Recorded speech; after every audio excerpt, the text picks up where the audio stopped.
This is a TV. The company that made it might have actually lost money selling it to you.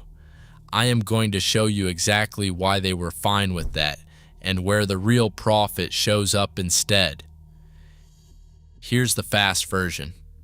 Roku, one of the biggest TV platform companies in the world, posted a device's gross margin of negative 14% for the full year 2025, an $82 million gross loss just on the hardware it shipped.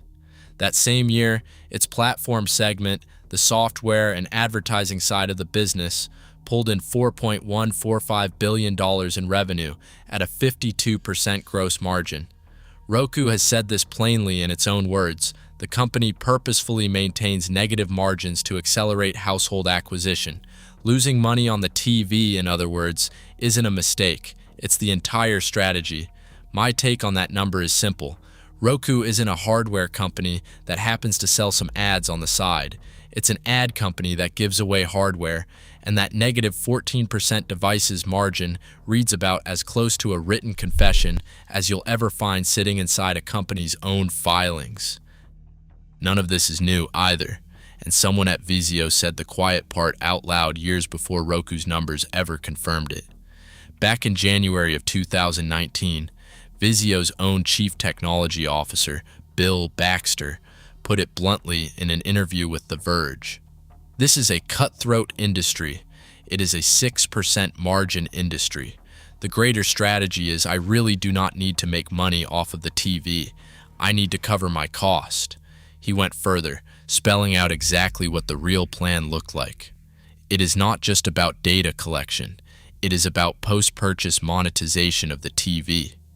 Asked why Vizio does not just build a cheaper, simpler, dumb TV without any of this baked in, Baxter admitted the company technically could, but they would just charge more for it at retail to make up the difference, adding that it may be an aspirational goal to not have high margins on our TV business because I can make it up downstream. So if the real money is not sitting inside the television itself, where does it actually go? That question is what the rest of this video answers, and it starts with something almost nobody stops to think about: what your smart TV's home screen actually is. Every major smart TV platform today runs on some version of this same idea. Roku operating system, the #1 TV operating system across the US, Canada, and Mexico, makes its money through the Roku channel, home screen ads, screensaver ads, subscription revenue sharing deals, and even branded buttons built right into its remote controls. Amazon's Fire TV runs a similarly ad-heavy interface layered on top of Amazon's existing advertising and retail data. Samsung runs its own advertising arm, Samsung Ads, alongside a free ad-supported channel called Samsung TV Plus.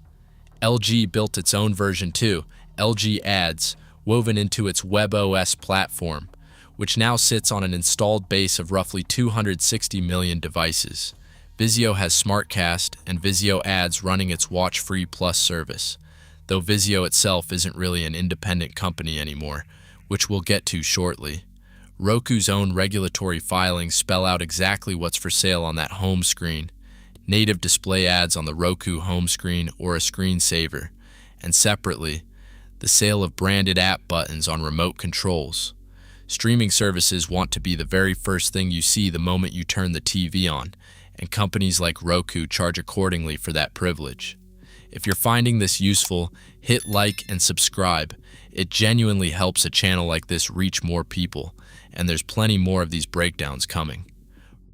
Roku losing money on hardware on purpose is one thing, sure, but the clearest proof that this entire business model actually works came from somewhere else entirely: a $2.3 billion acquisition that made the whole thesis official. February of 2024, Walmart announced it was buying Vizio, the very same company whose CTO had been so candid 5 years earlier, in a deal worth roughly $2.3 billion, closing that December. And this was never really about Walmart wanting to sell more televisions. By 2023, Vizio's Platform Plus segment, ads and data combined, was generating more gross profit than the entire rest of the company put together, while its device business had turned into a straight-up drag on earnings. Walmart's own EVP and Chief Growth Officer, Seth Dallaire, said it directly at the time. Vizio had gone about building and quickly scaling a profitable advertising business. That's the part Walmart actually bought. Vizio brought roughly 19 million active SmartCast accounts along with it, up around 400% since 2018. My take on that deal is that the $2.3 billion Walmart handed over wasn't really payment for a TV brand at all. It was closer to the going rate for 19 million households worth of attention and viewing data, and it might be the single clearest price tag this entire industry has ever slapped on the idea that the TV itself is just the loss leader. There's something worth sitting with too, in who actually wrote that check. Not a tech company, not a media company, but a retailer. That tells you exactly what a television has quietly become, a data collection point feeding straight into a retail advertising network. So how do these companies actually know what you're watching closely enough to sell advertising like this in the first place? That comes down to a piece of technology built directly into the TV itself, called Automatic Content Recognition, or ACR. ACR works by fingerprinting whatever's showing on your screen, whether that's audio or the actual pixels, then matching that fingerprint against a massive database to figure out exactly what you're watching. And here's the part that makes it so effective. It doesn't matter where that content is even coming from: a streaming app, a cable box, a game console, a Blu-ray player. ACR identifies it regardless of source. That data then builds a profile of your viewing habits for ad targeting, for tracking you across different devices, and for measuring whether the ads actually landed.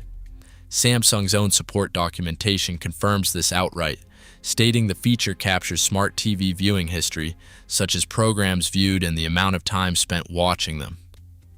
Academic research published in Sage Journals in 2025 lays out how manufacturers including Samsung, LG, and Vizio transformed themselves into digital ad platforms through this exact technology between 2012 and 2022. My honest take here is that smart TV might be one of the cleverer euphemisms of the last decade. The TV isn't smart for you, it's smart about you. This isn't just theory either. It became an actual federal case.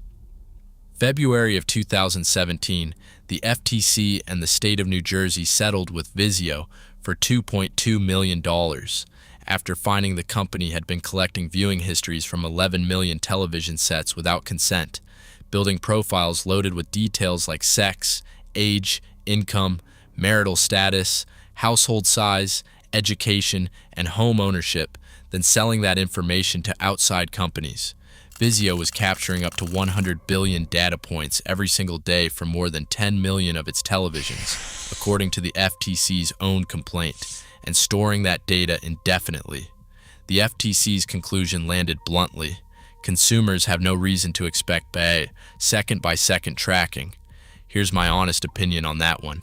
A $2.2 million penalty against a company whose data business would go on to help justify a $2.3 billion acquisition years later was never really a deterrent. It was closer to a rounding error, simply priced in as the cost of doing business. That pressure hasn't gone away either. It's actually picked back up recently.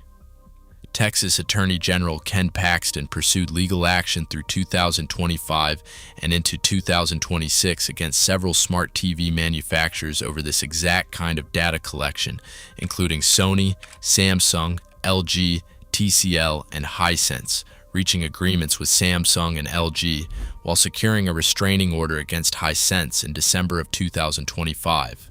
A separate class action landed against Samsung in a New York federal court in January of 2026. So with all that ad and data money pouring in, why does buying an actual television still feel so cheap? A big part of the answer sits inside the television itself, in the display panel. The panel is the single largest cost inside almost any television built today. Brands like Samsung, LG, TCL, and Hisense don't actually manufacture most of these panels themselves anymore. They buy them from a small group of specialized panel makers instead: BOE, TCL, CSOT, HKC, Samsung Display, LG Display, AUO, and Innolux. Increasingly, that entire supply chain runs through China. Chinese manufacturers now control somewhere around 66% of global display manufacturing capacity overall, and that climbs closer to 76% once you narrow it down specifically to OLED panels.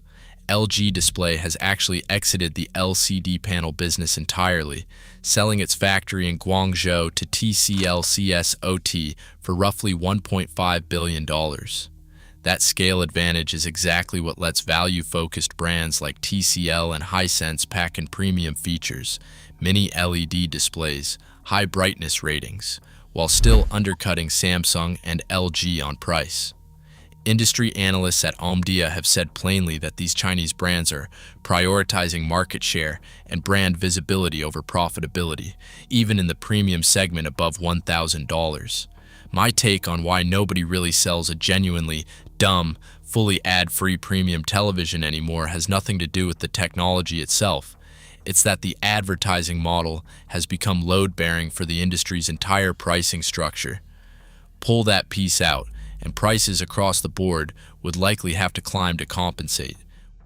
Which brings us to where things stand heading into 2026. Roughly 7 decades of televisions generally getting cheaper appears to be reversing now, at least at the higher end. Rising costs across memory chips, display panels, and precious metals used in manufacturing are pushing prices back upward, described by industry analysts at TrendForce as unavoidable. Worth remembering too, Roku only posted its first ever full year of GAAP net income in 2025, some 23 years after the company was founded and 8 years after its IPO, which says plenty about just how long investors were willing to bankroll this land grab for a share of your living room before it actually turned a profit. My honest opinion is that these 2026 price increases quietly close the book on a myth people have believed for decades, that TVs simply always get cheaper over time. What they actually expose is how much of that long price decline was never really about manufacturing getting more efficient. A meaningful chunk of it was an ad subsidy the whole time, and now that some of the underlying costs are climbing faster than the ad money can offset, that subsidy is starting to show its limits. So, back to where we started. This is a TV. The company that made it may have lost money on the actual hardware, on purpose, because the real business was never the screen itself. It's what shows up on that screen after you've already paid for it. The ads on the home screen, the branded buttons on the remote, the viewing data quietly logged in the background, and a $2.3 billion acquisition that proved all of it was worth more than the television ever was. Subscribe if you want more breakdowns like this one.